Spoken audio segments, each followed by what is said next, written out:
बच्चों एक बार फिर से मैं आ गया हूँ आपके सामने एएमयू पीवाईक्यू की इस सीरीज में। इस बार हम 2019 के साइंस सेक्शन के क्वेश्चंस डिस्कस करेंगे। ठीक, चलिए फिर स्टार्ट करते हैं क्वेश्चन नंबर 1 से।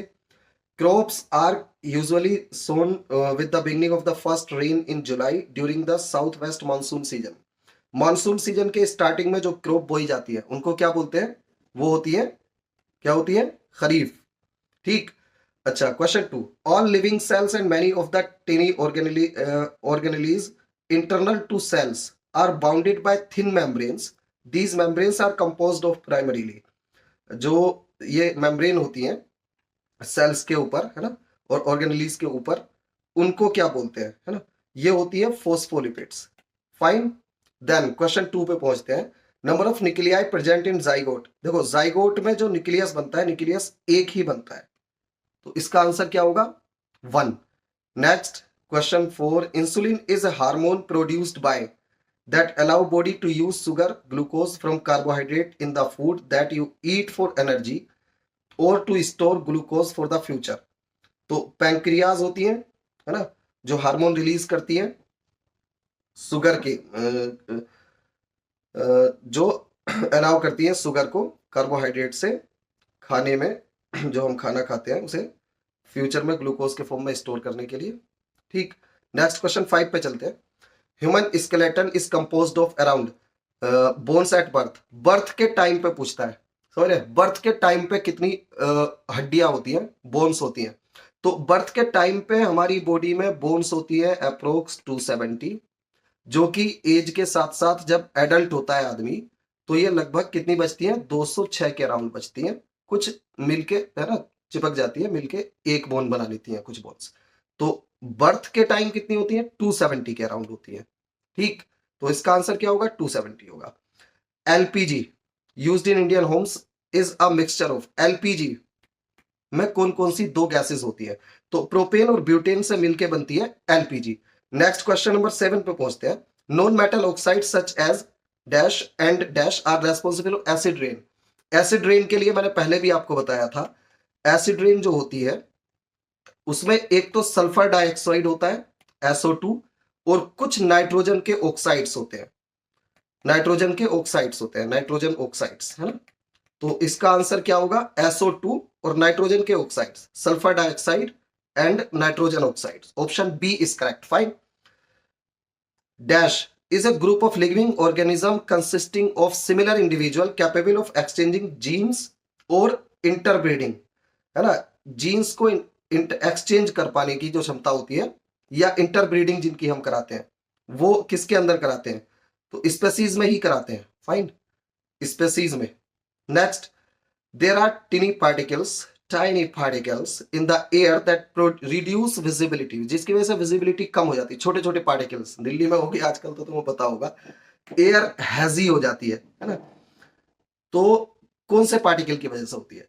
PM2.5 जो पार्टिकल होता है ना, इसकी वजह से विजिबिलिटी रिड्यूस होती है, एयर हैजी हो जाती है ना, स्मोक जैसा लगेगा आपको, PM2.5 की वजह से।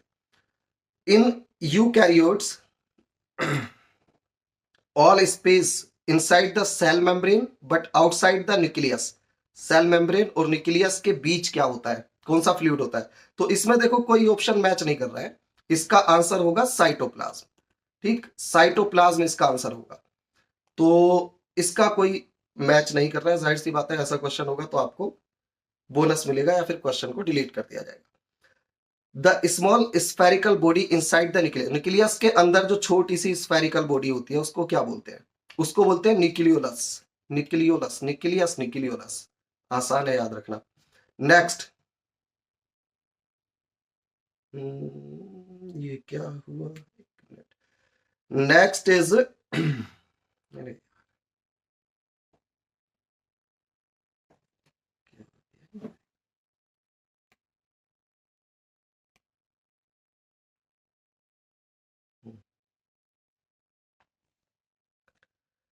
Which of the following is part of female reproductive system? Female reproductive system का part, testis male reproductive system का पार्ट होती है, यूटेरस होता है फीमेल में, है ना?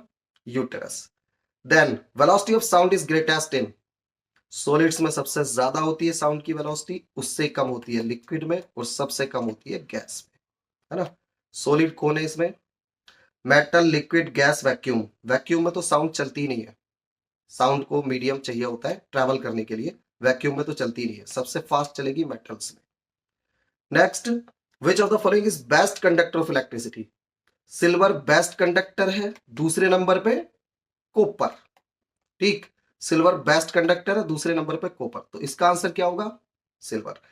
The dash cells in retina of the human eye functions best in relatively bright light. Bright light में कौन से सेल्स? रेटिना में दो तरह के सेल होते हैं, कौन कौन से होते हैं? Rods and cons.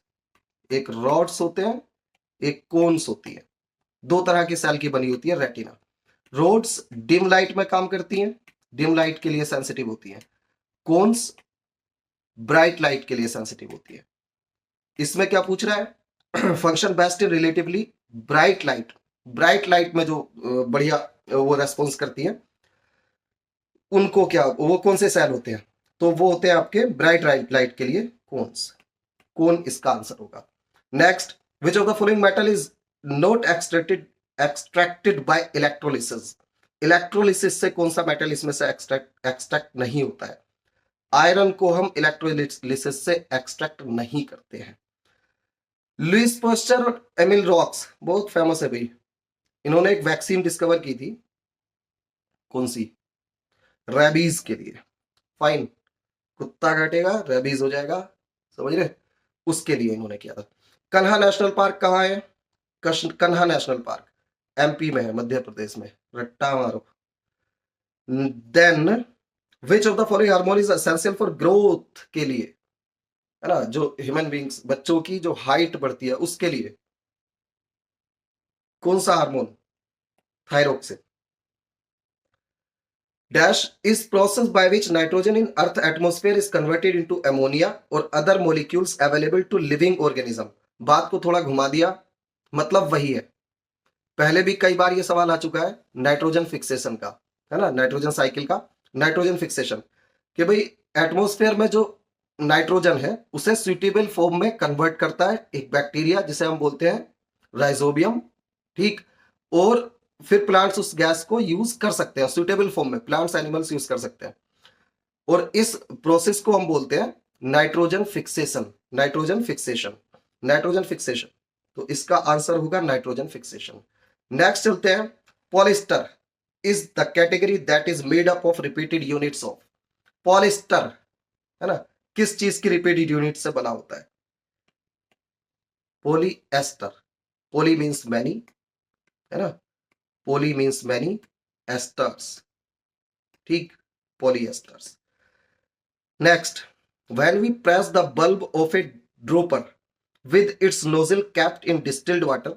ड्रोपर होता है दवाई की बोतल में, आपने देखा होगा, है ना, ड्रोपर जो होता है उसके बल्ब को ऊपर से प्रेस करते हैं, पानी में डुबो देते हैं नीचे से, उस बल्ब को जब हम छोड़ते हैं तो ड्रोपर में पानी भर जाता है ऊपर तक, या दवाई में डुबोते हैं और छोड़ते हैं, दवाई भर जाती है उसमें ऊपर तक, फिर उसे निकाल के बच्चों के लिए देखा होगा ऐसे दवाई देते हैं। ठीक, तो उसी को पूछ रहा है कि बल्ब को हम प्रेस करते हैं, है ना, with its nozzle kept in distilled water, nozzle उसकी डिस्टिल्ड वाटर के अंदर है, air in the dropper seems to escape in the form of bubbles. जब इसे प्रेस करेंगे हम ड्रोपर के बल्ब को तो एयर निकल जाती है बबल्स के फॉर्म में डिस्टिल्ड वाटर में से, and we release the pressure on the bulb. अब हम उसको ड्रोपर को छोड़ते हैं, प्रेशर को रिलीज करते हैं, ठीक, distilled water gets filled in the dropper, distilled water dropper में भर जाता है, फिल हो जाता है। The rise in dropper is due to, ये जो लिक्विड राइज होता है ऊपर की तरफ, ये क्यों राइज होता है? तो असल में ड्रोपर को जब हम कंप्रेस कर देते हैं, एयर उसके अंदर की निकल जाती है, उसके अंदर प्रेशर कम हो जाता है, और बाहर प्रेशर है, बाहर एटमॉस्फेरिक प्रेशर लग रहा है वाटर पे, है ना, डिस्टिल्ड वाटर पे एटमॉस्फेरिक प्रेशर लग रहा है, अंदर प्रेशर कम हो गया, तो जब हम इसे छोड़ते हैं अंदर प्रेशर कम है, बाहर प्रेशर ज्यादा, उस प्रेशर की वजह से ऊपर राइज करती है। ठीक, तो इसका आंसर होगा एटमॉस्फेरिक प्रेशर। एटमॉस्फेरिक प्रेशर की वजह से लिक्विड राइज करता है। ठीक, अच्छा, the image formed by plane mirror, तो प्लेन मिरर से जो इमेज बनती है, आपको अगर पता हो प्लेन मिरर से जो इमेज बनती है उसकी क्या प्रॉपर्टीज होती हैं भाई? पहली बात, वर्चुअल बनती है ना, ये प्लेन मिरर है, इधर ऑब्जेक्ट रखोगे, इतनी डिस्टेंस पे यहाँ इमेज बनेगी, वर्चुअल बनेगी, इरेक्ट बनेगी, सेम साइज की बनेगी, है ना। तो प्लेन मिरर से जो इमेज बनती है वर्चुअल, अपराइट मतलब वही, अपराइट मतलब इरेक्ट, इरेक्ट है ना। एंड स्मॉल शेप गलत है, रियल, रियल तो बनती नहीं है, virtual, upright and same shape and size as that's of the object it is reflecting. तो आंसर इसका ये होगा C, virtual, erect, same shape और साइज की होगी, जो ऑब्जेक्ट जिससे लाइट आके इमेज बन रही है, जैसा वो ऑब्जेक्ट होगा जो उसकी शेप साइज है उसी शेप साइज की होगी। तो इसका आंसर हो गया C. Then which of the following has the highest calorific value, calorific value सबसे ज्यादा किसकी है इनमें? हाइड्रोजन की कैलोरीफिक वैल्यू यार बहुत ज्यादा होती है, ये भी सवाल आया था, इसकी कैलोरीफिक वैल्यू पूछी भी थी, कितनी होती है? 1,50,000 किलो जूल, वो भी पर केजी। इसे स्टोर करना मुश्किल है, हाइड्रोजन को स्टोर करना मुश्किल क्यों है? ये बहुत लाइट होती है, हल्की होती है, हल्की होती है, एस्केप कर जाती है बहुत आसानी से, ठीक। अच्छा जी, next is the pressure produced when force of 50 newton is applied on area of 10 metre square. भाई प्रेशर का फॉर्मूला बताया था आपको, पहले भी आ चुका है, फॉर्मूला ही पूछा था पहले तो। प्रेशर इज होता है फोर्स अपॉन एरिया, आपको उसने फोर्स दिया है 50, प्रेशर पूछा है, फोर्स दिया है कितना 50, और एरिया कितना दिया 10 मीटर स्क्वायर, 0 0 उड़ा दो, प्रेशर कितना आया 5 न्यूटन पर मीटर स्क्वायर इसकी यूनिट होती है, इसी को पास्कल भी बोलते हैं, पास्कल ऐसा यूनिट है, वो न्यूटन पर मीटर स्क्वायर के बराबर ही होती है ना। तो कितना आया 5 पास्कल, आंसर है 5 न्यूटन पर metre square, option C. The pressure exerted by fluid decrease with the depth, जैसे जैसे आप किसी फ्लूइड में, कोई अगर फ्लूइड है, फ्लूइड मतलब लिक्विड हो या फिर गैस हो, गैस के लिए भी सेम है ना, और लिक्विड के लिए भी, जैसे आप नीचे जाते जाएंगे, नीचे जाते जाएंगे, प्रेशर बढ़ता जाएगा। इसके लिए फॉर्मूला होता है, अगर आप यहां से एच डेप्थ नीचे चले गए ना, सरफेस से एच डेप्थ नीचे चले गए, तो लिक्विड की वजह से जो प्रेशर लगेगा आप पे, या यहां जो भी बॉडी होगी एच डेप्थ पे, लिक्विड की वजह से प्रेशर लगेगा रो जी एच।